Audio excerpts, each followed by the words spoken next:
رسول اللہ صلی اللہ علیہ وسلم کا پاک ارشاد ہے، آدمی اللہ کے ذکر سے بڑھ کر ایسا کوئی عمل نہیں کرتا جو اسے عذاب الہی سے نجات دلانے والا ہو۔ جو شخص مجھ پر ایک مرتبہ درود پڑھتا ہے، اللہ اس پر 10 رحمتیں نازل فرماتا ہے، اس کے 10 گناہ معاف کر دیے جاتے ہیں، اس کے 10 درجے بلند کیے جاتے ہیں۔ جو شخص صبح کے وقت 10 مرتبہ اور شام کے وقت 10 مرتبہ مجھ پر درود پڑھتا ہے تو اس کو روز قیامت میری شفاعت نصیب ہوگی۔ جو شخص مجھ پر درود پڑھتا ہے اس کے لیے فرشتے تب تک مسلسل رحمت کی دعائیں کرتے رہتے ہیں جب تک وہ مجھ پر درود پڑھتا رہتا ہے۔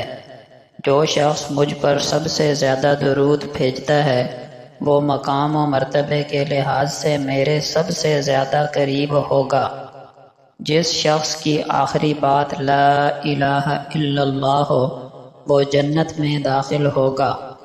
جو بھی شخص اچھی طرح وضو کرتا ہے پھر 2 رکعت نماز ایسی پڑھتا ہے جس میں اپنے دل اور چہرے کے ساتھ اللہ ہی کی طرف متوجہ رہتا ہے، یعنی مکمل خشوع و خضوع کے ساتھ پڑھتا ہے، تو اس کے لیے جنت واجب ہو جاتی ہے۔